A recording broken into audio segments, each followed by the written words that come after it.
Anyways, I'm going to start this. I don't know what I want to call this though. The unpacking of. Kinda. Because now you have like 4 different things going on. You have I'm a this. mess. You have the one that we did before. You have your regular stuff. I'm a mess. Doesn't Yeah. surprise me. So, all right. Well, I would like to, I guess, begin 10 minutes later and saying welcome to this one time. And of course, my name is Juan.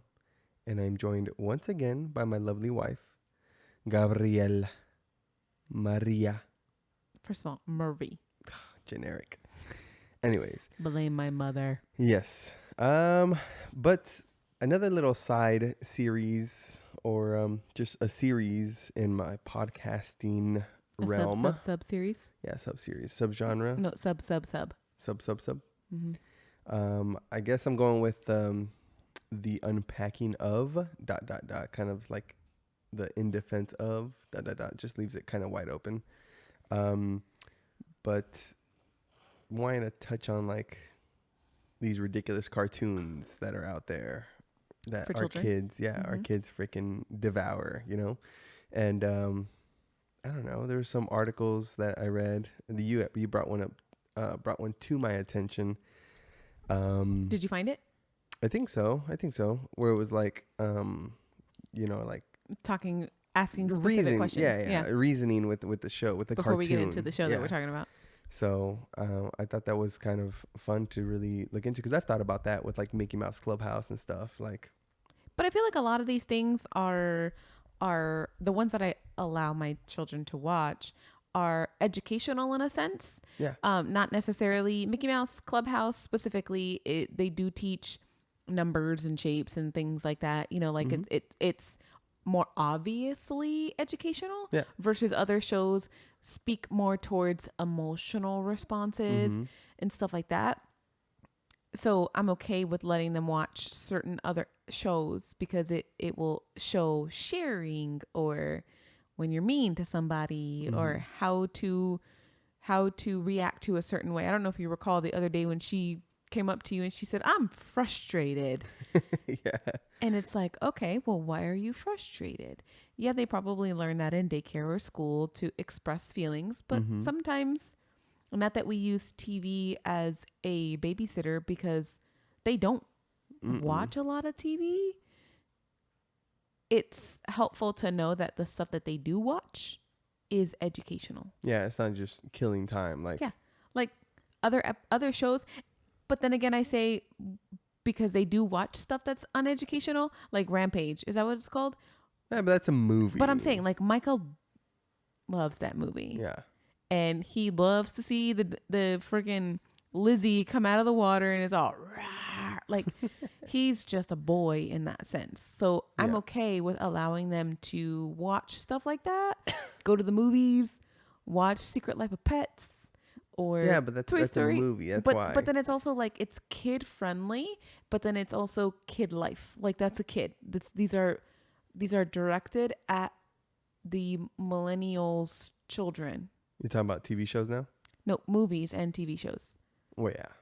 Are directed towards our children. And so some of the stuff I'm okay with letting them watch. But yeah, a lot of the stuff on TV today, I'm not okay with them watching. But there's a select few of things.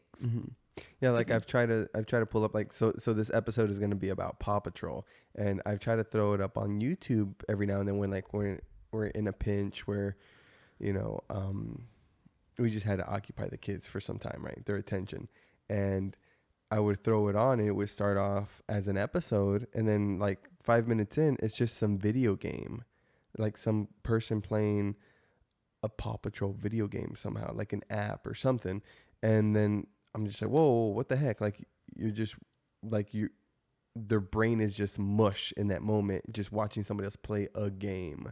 Yeah. Like I'm all about video games to an extent because they do help with problem solving and creating that, but not when you're watching somebody else do it, especially when they're young and they don't really understand. They're just watching the shapes on the screen, change.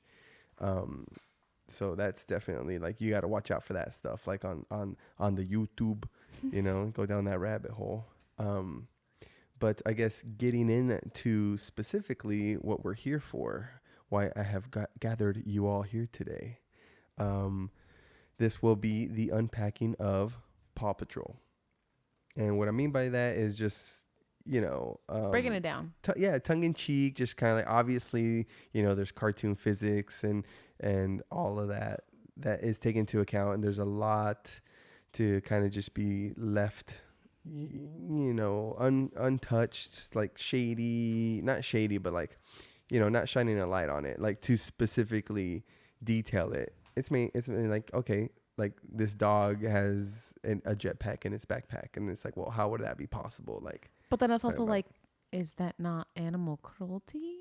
Like, you're stuffing these dogs bags with stuff. Well, that will lead me to my theory on the dogs. But I mean, like, yeah, like I get like, would it, I mean, because I always watch things and I think, is that really possible? Like, could that really happen? And then I watch this show and I'm like, no, that dog isn't just going to go come out with like a screwdriver and like, fix a broken whatever, But then I think that, and then I also think like, is that not animal cruelty? Because you're like attaching something to him or to his bag, and you're leaving the bag on him. Well, in the show, they can speak. And then they have so many, they can speak, but then they have so many things. So how much does this weigh? Like, is it physically harming the dog? Like, that's what I think too. Well, normally, a dog, a real dog couldn't consent to that, but with the characters being able to speak, they would say, yo, bro, this is heavy. Yo, hey, I need a day off. I need a vacation day. Something like that. I need some PTO here.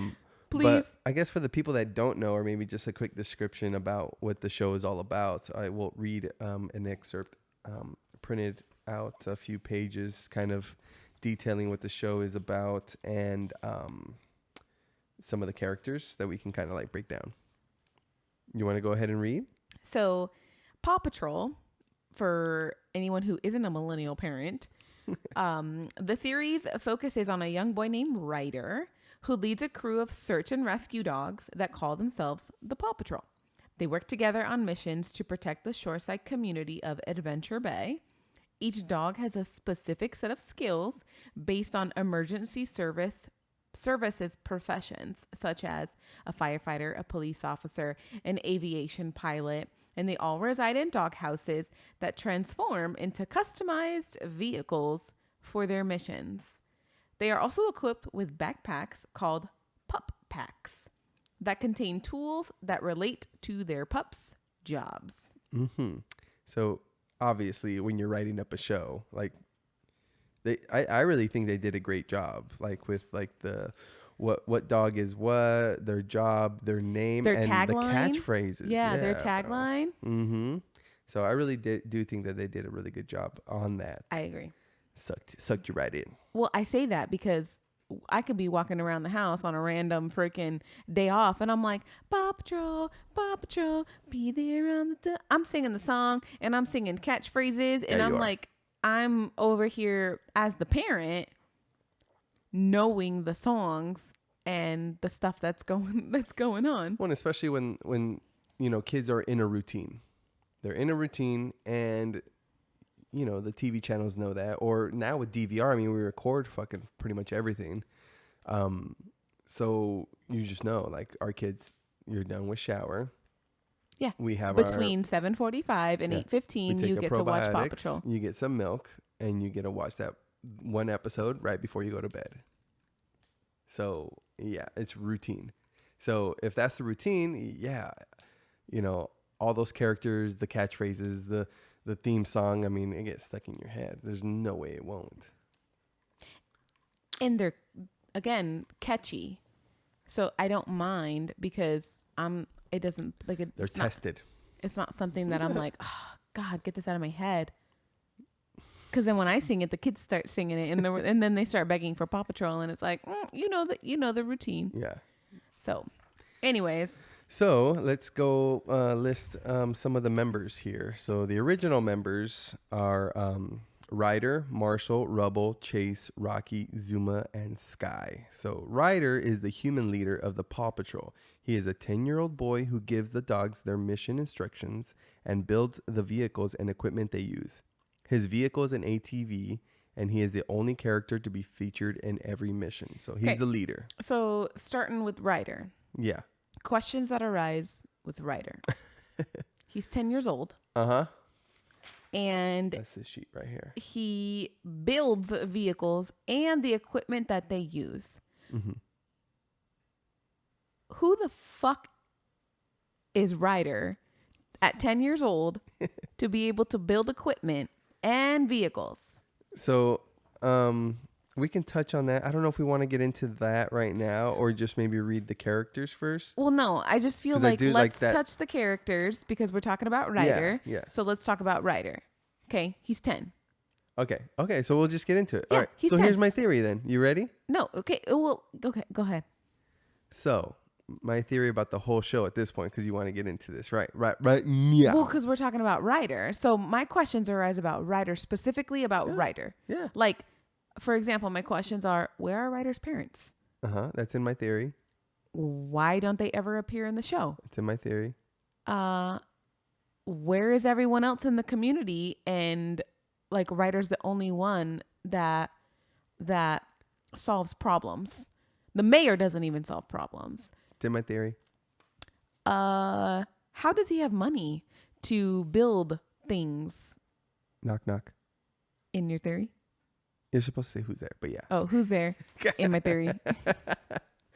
Yeah. Those are the questions that I have. Uh-huh. Yeah. Is he like a super bionic child? Yeah. Well, so you start breaking it down, like the whole point of this. You start breaking it down, like breaking it down. Yeah. And you start to ask these logical questions that, he's a 10-year-old boy. As a mom, you're just like, yo, where the fuck are these kids' parents, Yeah, that's logical for sure. What other questions do you have about Ryder? I asked all my questions. Where are his parents? How does he have the money to do this? Where is everyone else in the town? How come nobody else can solve problems? And how does he have the knowledge at 10 years old to be able to build vehicles and equipment? Because I'm sure you have, but anyone who's listening seen Ultimate Rescue? Because those vehicles are like that's like the Power extra. Rangers. Yeah, it's all the Power Rangers when they like morph together. They're like extra. Yeah. So it's like, if Ryder's building these, how the fuck can you build these? Like, what knowledge do you have? Like, you have to be not an engineer, but a mechanic. You got to be engineer, for sure. Oh, an engineer, a builder, whatever else, to be able to do every aspect of being able to build a car and equipment. Like a carpenter, a firefighter. Like, you have to be every part to even know what tools. Because he trains all the dogs too. And then to know everything. what tools to give these dogs to be able to perform the duties that you need them to perform. So not only that, but then you're a certified dog trainer at 10 years old. You're a certified dog trainer. You'd also have to be like a veterinarian at that point too. To be able to take care of them when they get sick. Yeah. Because clearly there isn't anybody else in the town. Nope. Other than two dumbass mayors and a little chickalette. Like, there isn't anybody. And then everybody else in the city or the town clearly is needing help. Yeah. So there isn't anybody that would be able to help Ryder if something happened to his dogs. So not only are you a certified dog trainer, but you're a vet. You create vehicles. You make cars. You build them from the ground up. Ultimate vehicles at that. Yep. What else? You solve problems. So you're very intelligent because you're able to solve problems in the span of 30 minutes. In bite-sized chunks. So, like, he's just like some bionic child who doesn't have parents, who is wealthy, clearly. He has parents, but maybe they've passed away. And who've bestowed him this town that he now has for the rest of his life. Has to stay a 10-year-old kid forever. Maybe. And take care of the town. That's a shitty ass job. Yeah, well, But then you also get to be with dogs. I would be okay with that. Yeah. Yeah, I'd be okay with that. A few puppers, doggos. So are you going to tell me your theory, or are we just going to move on? No, so if you turn to page 4. There is no page it's right 4. there. What do you mean? Oh, page 3. I literally only have 3 papers in my hand. It's the last one. So these questions. Hold up. Oh, sorry. You can't read them out loud. This is for the end. Okay, well, we'll wait. Yeah. So I want to kind of run through. So moving on. Yeah, just want to talk about like the actual characters. Okay, so moving on. Now we have Marshall. Yeah. So Marshall's a Dalmatian. Mm-hmm. He's a firefighter and a paramedic dog. It's a mouth to mouth. His vehicle is a fire engine, which then can transform into an ambulance. Someone call an ambulance. He's known for being exceptionally clumsy. Mm-hmm. A running gag in every episode is that Marshall will encounter some sort of humorous problem while trying to enter the Paw Patrol's elevator. And his catchphrase after one of these mishaps is often, "I'm good." Yeah, I mean that's the comical relief or the guaranteed I'm gonna make your little 5-year-old laugh with him being all, Yeah, he stumbles in, he topples over, he trips over something happens and he gets thrown in there, like whatever. Every single episode, Marshall has some sort of issue getting into the elevator, like whatever the issue is. That's like, I don't understand. Like, and I think there was even an episode where he felt bad about always causing chaos. Always like creating chaos or feeling that he wasn't good enough or whatever. Mm-hmm. So I liked that episode because the rest of the dogs were like, no, like we like that about you. Like that's what's good about you. Like you make us laugh, and you like, they were just building him up, and he needed that because he's like, I'm the fuck up, basically is kind of how he felt. And the rest of the dogs were like, no, you're not. Like you're essential to the team. Yeah. And that was what's important. And that's what was learning to the kids, is that even though you maybe, it's not even messing up because he never messed up. It was like, even though you might be a klutz or like, I guess the only other thing, like having blonde moments, like, like you don't know things or whatever, you're still an important part of whatever team you're on, or you still are valuable. Because while he may mess up all the time in entering the building because he can't walk or he's got like jello legs, he's still essential to the team. And that's what's important. Well, I mean, he's got an important role, like he's being a firefighter and a paramedic.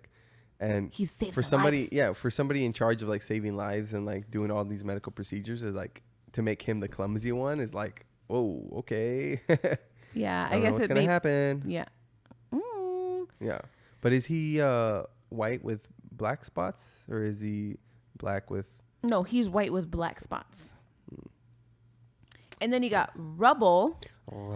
He's an English bulldog. He's the construction dog. His vehicle's the bulldozer. And he's a source of comic relief. He's often a source of comic relief and usually make jokes or comments about his love of eating. Well, he's a big boy. He's a bulldog. Yeah. And he likes to eat. And he's a construction guy, which a lot of times, he's a construction worker. He's out in the sun all day. Yep. That was pretty straightforward. I read somewhere that he's arachnophobic. So he doesn't like spiders? Well, he has a fear of spiders. He might like them. I don't know. Can you like something but still have a fear of it? Probably not. No? No. 'Cause I like you, but I fear you. I mean, I watched, totally sidetracked, I watched an episode of Live PD. And the officer responded to a vehicle that was pulled over on the side of the road. And this guy was outside of the vehicle with his door open with a shirt. He was fully clothed, but he had a different shirt, like a gym bag or whatever, over his head. And she was like, "What's going on? Can I help you?" And he goes, "A moth flew in my car and I can't get it out." Like, he was freaking the fuck out. And she literally just reached in, tried to find it. She reached in, grabbed it, pulled it out. He gets back in his car. And so basically the point was he had this fear. It wasn't arachnophobia. Like it wasn't a fear of spiders. It was a fear of like insects. Yeah. He had such a fear when this moth flew in his car that he swerved over traffic, almost hit a car, almost hit a barrier, pulled over on the side of the road, got out of his car and was running around the car. It was a moth. He was so afraid of it. Like when you're afraid of something like that, you're legitimately afraid of that. Like what's that? The parasympathetic system, like fight or flight? Yeah, like that's why he had a shirt over his head and his neck, because he was afraid that the moth was going to attack him and bite him or sting him or whatever irrational thing that was going through his brain. Like he was just like, no, I can't deal with this.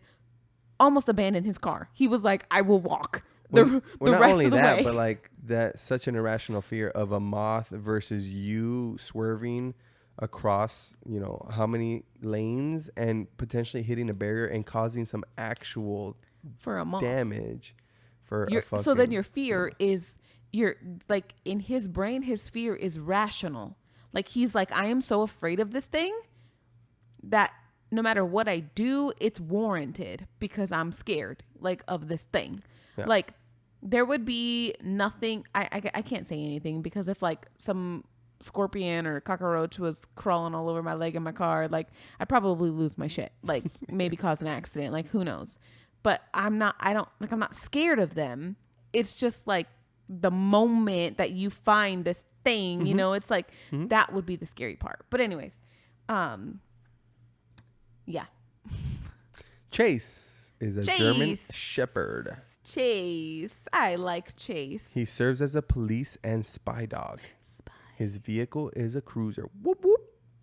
He is the most mature of the dogs and will always announce, Paw Patrol, ready for action, rider, sir, when the Paw Patrol is called on a mission. So that's your cop. Your cop, He's your good guy. Yeah, overall good guy. The leader, The leader of the pack. Vroom, vroom. And he's a German Shepherd, so he's already an intelligent dog. He takes direction very well. He can learn.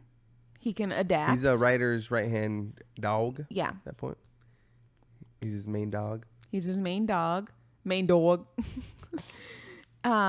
Yes. He's in a lot of the rescues. Yeah, he's in pretty much like 99% of them now. He's in a lot of the rescues. I like Chase. Yeah. For the longest time, I thought it was Jace. Legit gonna just say that. Jace, because of our son. He would pronounce it. So we went to Paw Patrol Live. Paw Patrol Live. And that was pretty badass, actually. I was like, I look over at you like 20 minutes in. I'm like, yo, they've been saying his name wrong this whole time. And you're like, what do you mean? I was like, Jace. You're like, you mean Chase? I was like, no, Jace.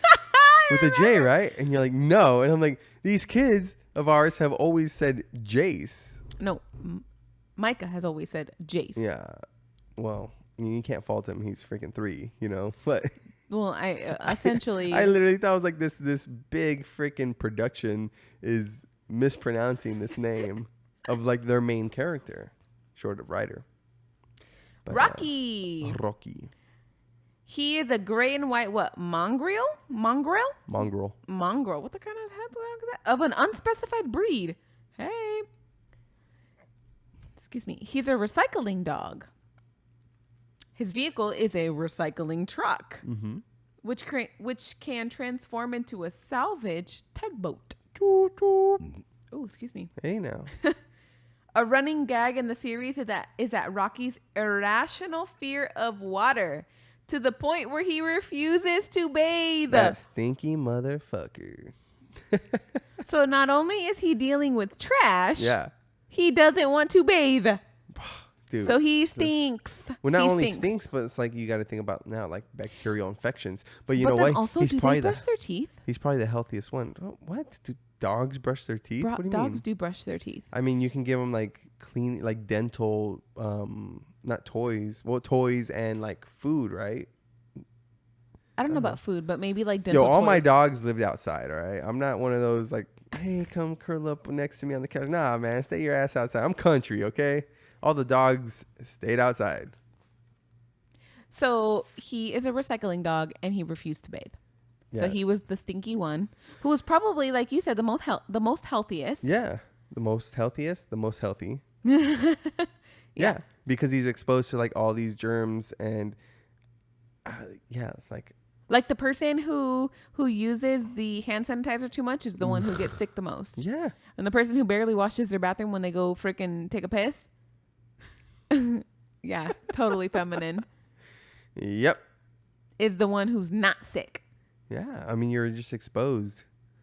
Like, I don't know. Like, I saw an article where it's like, let your kids eat their boogers. I'm like, ugh, I don't want to. First of all, it's disgusting, Yeah. especially when A, they're ginormous boogers. B, sometimes they're bloody and it's what? gross. No. I've seen Mecca's bloody boogers and they're gross. And then I just take it and like use a napkin and like. And you eat it for yourself? Yeah, that's my selfish. protein.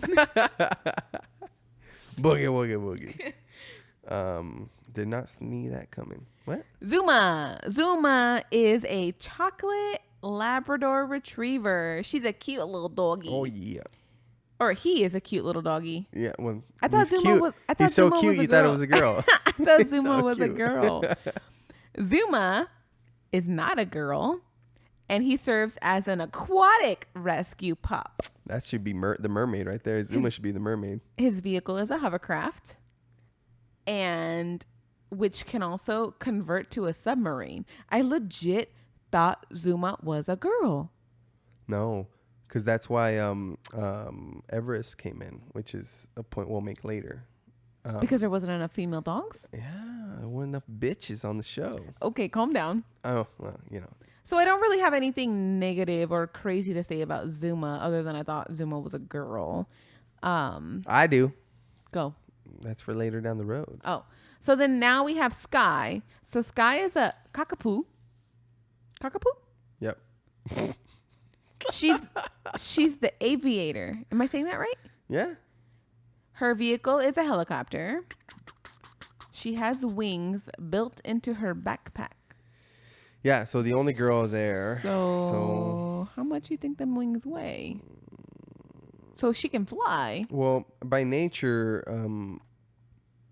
you have to definitely consider the weight of an object that you're wanting to, have leave Earth's gravity to an extent. So I don't picture them being as heavy.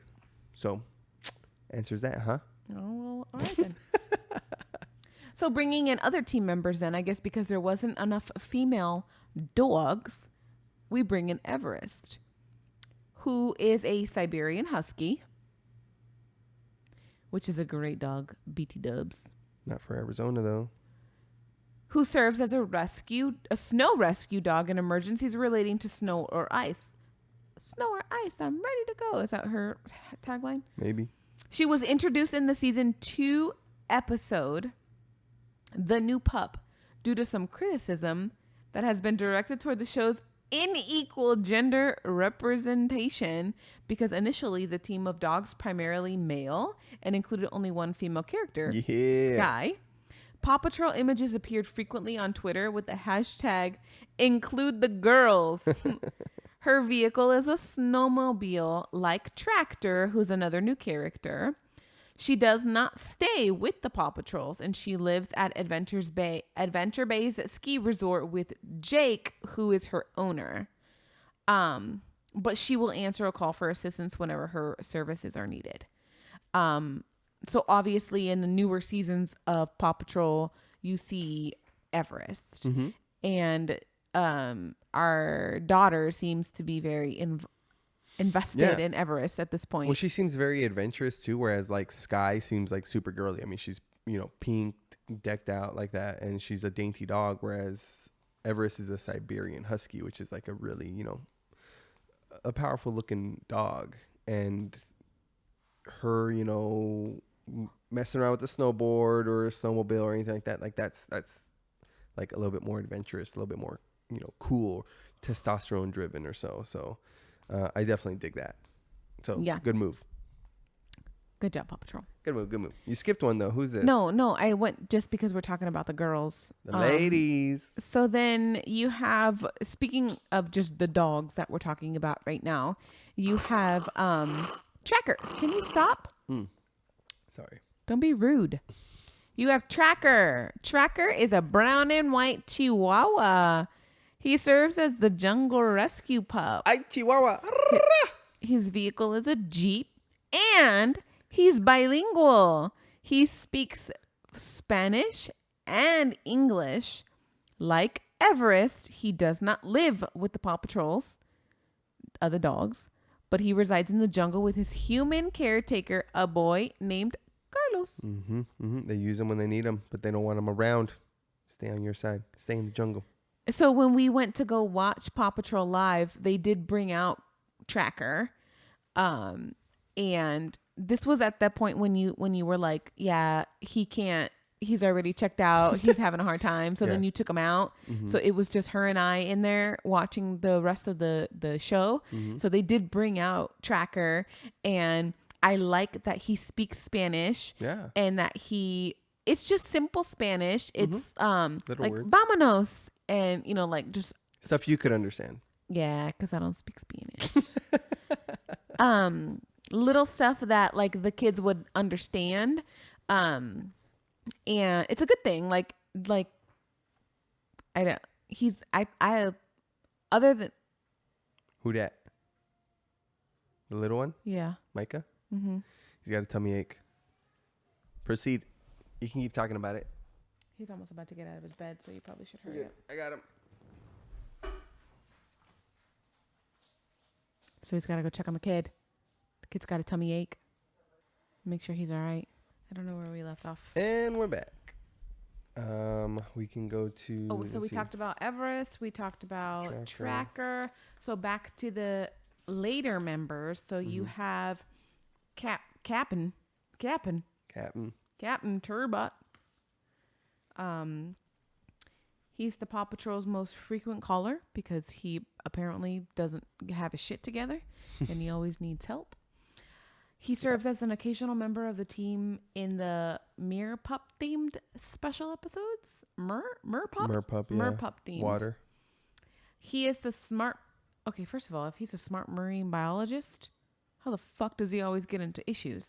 He's not a problem solver. He's a smart... Oh, he's a marine biologist, but he's not a problem solver? He knows the info. Who frequently speaks in what? Alliteration. Alliterations.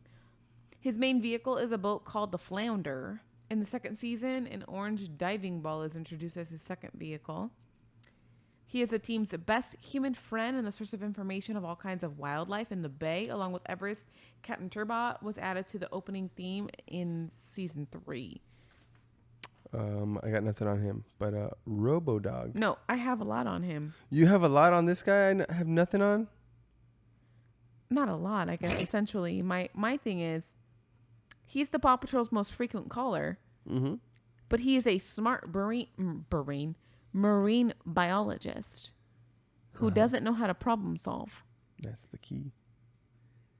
You can have all the info in front of you, but how do you put it together? I mean, come on, you're into bar rescue, like. I have problems with this. Yeah. And there's those two biologists. I think they were also biologists. They were marine biologists. No, they weren't. No. They were not marine biologists, but they were scientists who were looking into cancer research. Yeah, exactly. And they couldn't fucking manage a bar. Nope. They were dumb as fuck. When it comes to that, yeah, exactly. So you said you had a lot. Anything else you got? No, but I need a napkin. Another break? Break. Hot nuts. Get your hot nuts.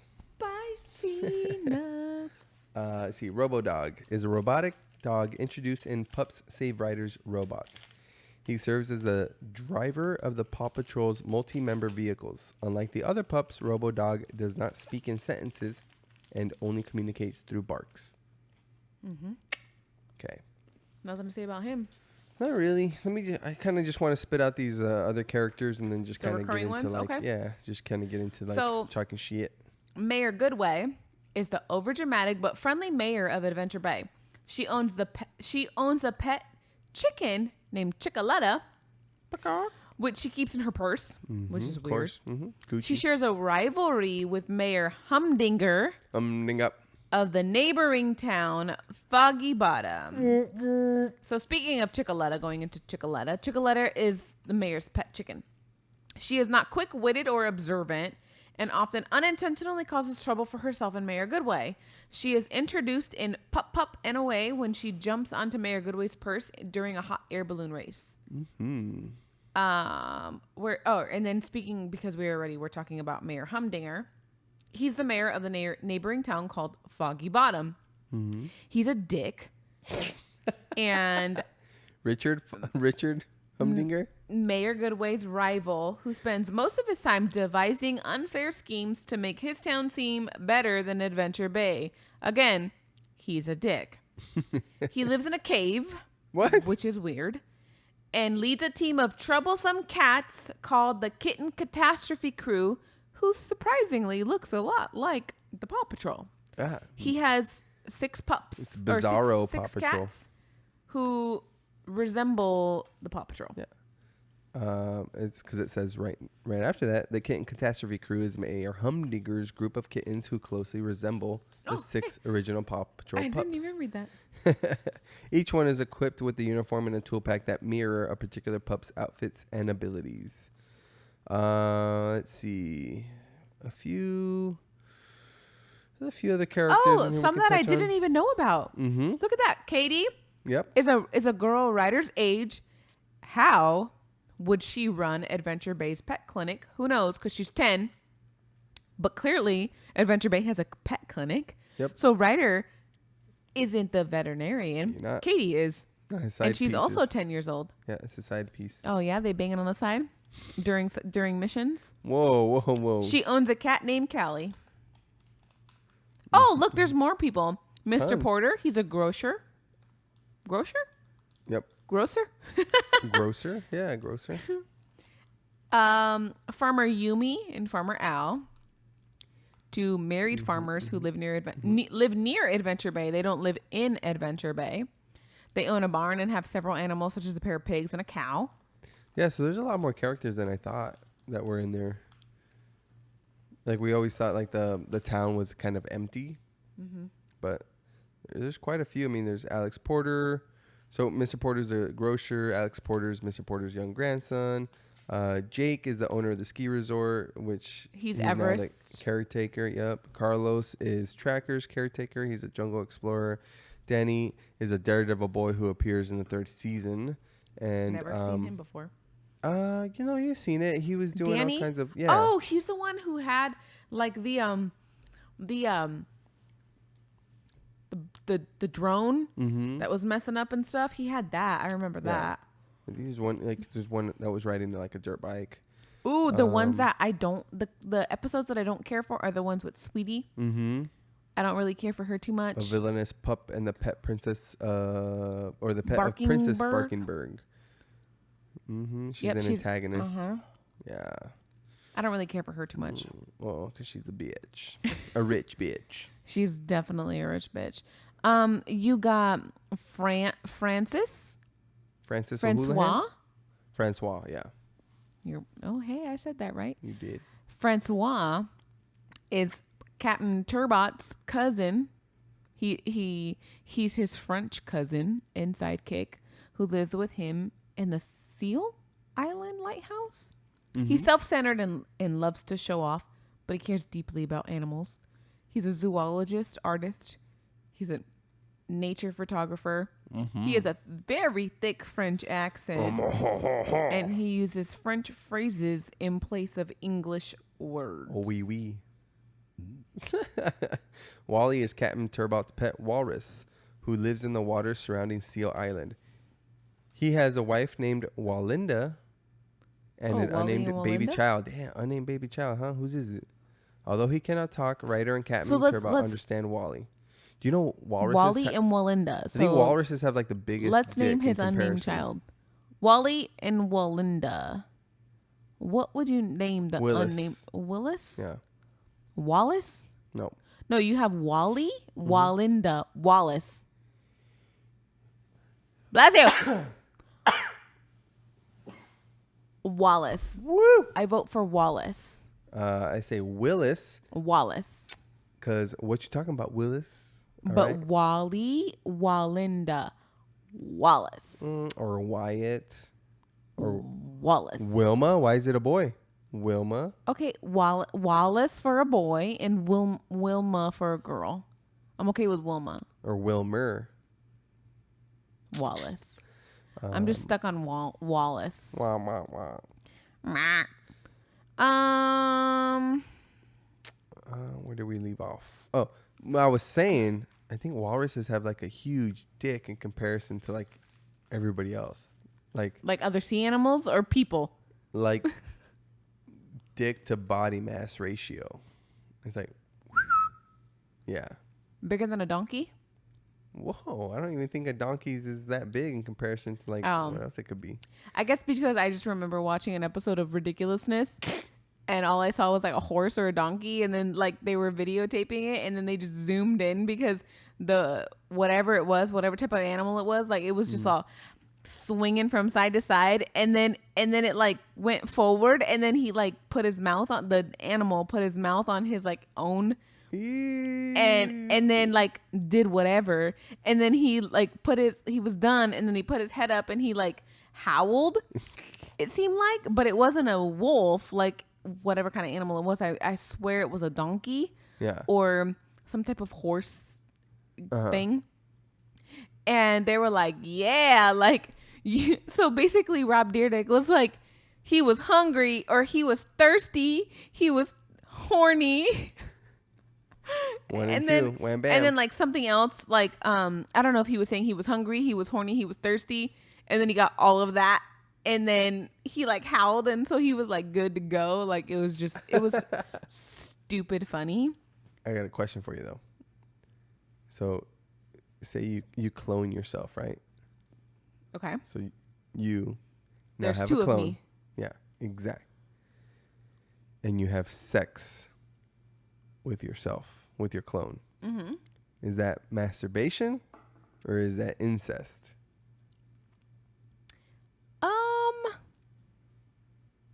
I would almost feel like that's gonna be incest because it isn't me doing things to my person. It's you though. It's every but bit it's of a you. whole nother being. Like it's literally a physical being that's separate from me. Yeah. That's a whole different person who essentially could be like a malfunction with the cloning. A mouth function? A malfunction. A malfunction. I didn't say mouth function. I said malfunction. Whoa, Freudian slip.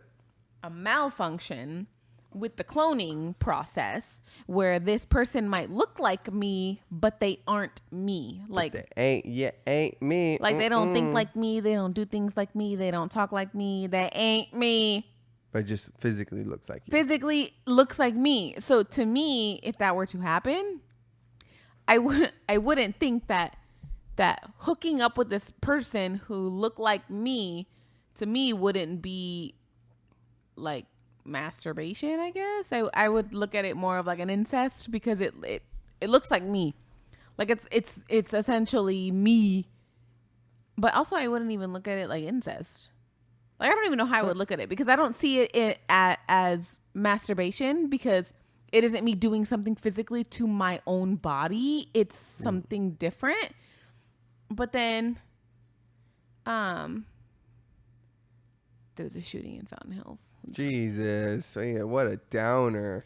It impresses me how much bad news you take in on a daily. Like, well, first of all, you know what I do for a living. Bad news, just like bad news central. If I want to be like, you ready? Woo! If I want to just get down in the dumps for like 5 seconds, I'll be like, hey, give me the top headline. And you're like, some 3-year-old drowned today. I was like, God, why? Or just be like, tell me about your day. Yeah. Yeah. So, all right, let's get to my main theory. Bring our ADHD back. Ready? So Paw Patrol. This is how it came about. So this is your theory. This is my theory. Is Ryder is the child of some extremely wealthy parents. Extremely wealthy. With that being said, they're very busy. Too busy to give him the needed attention, right? Okay. That makes sense because his parents are never around. Mm-hmm. All the people on the show are servants to the family. Like, so every adult person there is paid, bought for, or whatever, to be there. Do something for the family. Yeah. And all the animals are androids. So all the pups, all the cats, like they're androids, like cyborgs. Like not real dogs. No, because you couldn't really get a real dog to do what they do, right? Okay. Plus they speak, God damn it. The whole location has been fabricated and built specifically for him because, again, they're extremely wealthy. So they're like, hey, here's a 20-mile radius. This is his domain. So do you remember the movie that we watched with the kids? Adventureland or Adventure whatever, when the whole movie was based off of the animals in her brain or doing whatever, but it was all in her mind. Yeah, that's kind of a cop-out. What do you mean a cop-out? Like, you're watching a show and it's like, oh my God, this is so crazy, boom, boom, boom. And then it's like, oh, the person was asleep the whole time. Or the person's already dead and this was like just like an afterthought or something like that. Like, that one is a little bit different because it kind of tied into her, like, how she felt about herself in the present moment. But like, yeah, that's like the easy way out for a writer is be like, oh, how do I kind of like tie up these loose ends, or how do I finish it? And it's like, oh, it was all a dream. But the whole movie was about it being not reality. Yeah. So it was a little bit different. Yeah. And it was more of her doing it with her mom, and then her mom getting sick, and then her mom going away, and her not doing it anymore. And then the characters are like dying because they don't have her like her, whatever the word I'm looking for, like I don't even know, like her I don't know, her imagination, her like, so when I think about you saying like the location is fabricated, it's fabricated because it's all in his mind. Like, essentially it's this kid who's asleep or in a coma, or in his bedroom as a kid maybe with special needs, or, like someone who is bullied or whatever, who's creating this whole life, this whole world inside of his own bedroom for him to be okay with processing the things outside in his whole world. You know what I mean? Yeah, that could be cool, but I like the thought of it being like more real, not necessarily like in somebody's mind. Like it's actually like time, money spent, sweat and tears go into building this actual world for him. So you think that his family created this location for him, like basically like an abandoned town. Yeah. Like, hey, here you go. We spent money on this. You can live here. We paid for everything. People live here. Like real people who have real money, who do real things, and you're solving real crimes essentially. And because there are crimes. Like there was that one episode where they thought that their cell phones were being stolen. So there are crimes, and then there's legitimate problems that people have, like people are in danger or whatever that they need to be solved. So you said, so your next point that they've been injecting him with the Fountain of Youth serum, and he's not actually 10. Nope.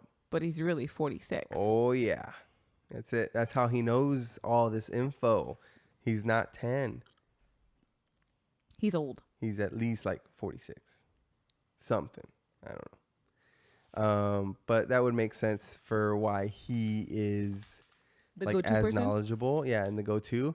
He just stays young, but his mind is advanced, right? And that would also kind of come into place on his parents being as wealthy as they are, if they were able to create this whole scenario for him, then, you know, maybe they're keeping him a kid forever. Who knows? I don't know. Parents do some crazy shit. I would never in a million years want to keep my children a kid forever. No? No, because they're fucking jerks. Legitimately are jerks. Like, comebacks, attitude, smart ass responses. Like, Well, they test the waters. I'll pass on the kid attitude. When they couldn't agree on something to watch on TV, she legitimately turned to me and said, well, why don't you just buy another TV? And I'm like, I'm sorry, what? Because I got it like that? I could just go to the store and just buy a TV? Excuse me, can you just wait here and watch your brother? Can you, as a 4-year-old, watch your brother while I go buy a new TV right now because you told me to? Like, I'm sorry. And she goes, yeah, I'll watch him. And I'm like, oh, gotcha. What are you going to do now? Go buy a new TV? No, hell no. Don't do that. No, never. But it's like just the smart ass responses. So I would never in a million years want to keep my kids. Like, no matter what happened. I mean, I guess it just depends because it would matter what happened in life. I.e., let's say these parents knew that 11-year-old Ryder got cancer and died. So then they're keeping him a 10-year-old Ryder forever because they know that at 11, he's going to get cancer and he's going to die. You know, if they're that wealthy, they can keep him a kid forever with this fountain of youth serum, you know, like. Or keep spitting out more Riders, 10-year-old Riders. 11-year-old hits and he dies and then just fucking. Get a new one. And there's just fucking a pile of dead Riders in the back. Ooh, that's creepy. Ooh. But do the dogs ever die? What? Hey, the dogs always have endless bones to play with. They're Riders' bones. They ride Riders' bones? Whoa. Maybe just Sky and Everest. But then you're saying that they're androids, so then they never die. Nope, exactly. So then your next comment here is, were the show's writers' parents incompetent? Yeah, like incompetent. Like they. Did I say that weird? A little bit. Incompetent? Yeah, but like none of the adults, like you said, know how to do anything. So it's like the people actually not getting back to reality. Like the people writing the show or the guy that created it is like, was he like always having to like take care of himself or like figure what were his something parents? What were his parents like? Was he left alone at 10 years old? Was he abandoned by his dad or his mom at 10? Like, why is 10 years old a significant age, like for Ryder to be 10? Because he's still 10 I think is an ideal age because he's not like a teenager where it's like, you know, I want to be out being reckless for some kids. Like you're still trying to like try hard and do the right thing. But I know 10-year-old children. Yeah. Like, and they're still children though. That's the thing. Cause they're not. Cause even a 13-year-old like would be a child to me. Of course. You know, so like a 10-year-old child, a 22-year-old is a child. Like I'm just saying, like I'm referring to them as children because they're children. Children. So it's like whether you're 10, whether you're 13 or like 7, you know, like A, you're still a child. And B, like, I don't know, like, I guess my point was going back to like the writer. The writer? What's that noise? Micah kicking?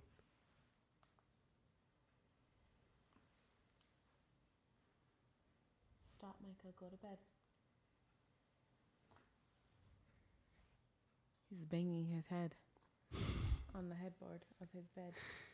The other thing the writers do is they hate cats. Oh, they do hate cats, for sure. The cats are the bad guys. Well, they go along with Mayor Humdinger, who's always trying to cause chaos. Yeah. And then I get into some dark shit. Okay.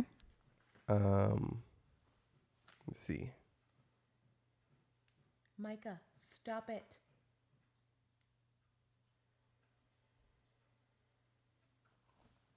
That kid's about to give himself freaking whiplash. Or head trauma. CTE. He's banging his head on his headboard. I don't know what he's doing. Anyways. So going into your dark shit, go ahead. The dark shit is Chase beats his wife. And how do you know that A, he has a wife, or B, that he beats her? I'm just saying, unfortunately, statistics, I'd have to do some searching, but cops, Police officers? Yeah, police officers tend to, they exert the authority day in, day out. Inside the home? And yeah, there's a bunch of domestic disputes. Marshall has a coke habit because, of course, being a somebody that always needs to be alert and on call and this and that, like would need like some sort of upper. Because he's a firefighter and a first responder. Yeah, do with like like a medic and whatnot. Yeah. And then Rubble, being a construction worker, he's an alcoholic. He just wants to go home, plant himself down in front of the TV, and totes relate. Veg out. Yeah, you totes. You said veg out. Yeah. And then Zuma being the aquatic pup. Like, what kind of dark shit does that guy do out in international waters? I swear Zuma should be a girl. Like, I just can't get over the fact that Zuma's a boy. He's just a cute boy. Like, the name, though, Zuma, like, you just think girl. Like, did you not think that Zuma was a girl? I did. Anyways, I did. Then I accepted it. I accepted it. We're moving on. Zuma's a boy. Yeah. I think he does some dark shit out in international waters where only maritime law applies. Because the regular laws don't apply. So why do you think Sky is a swinger? Oh, because statistically, pilots, like especially Air Force pilots, they are involved in like some really like strong relationships with like their co-pilot or just somebody else. That there's a big swinger culture in Pilots. In pilots, yeah. So of course she would be a swinger, in my opinion. And then Mayor Goodwin needs a good dicking. I mean, she walks around with the cock, for heaven's sake, the Chickaletta. She's literally advertising like, hey, someone in this town, give it to me. Yeah.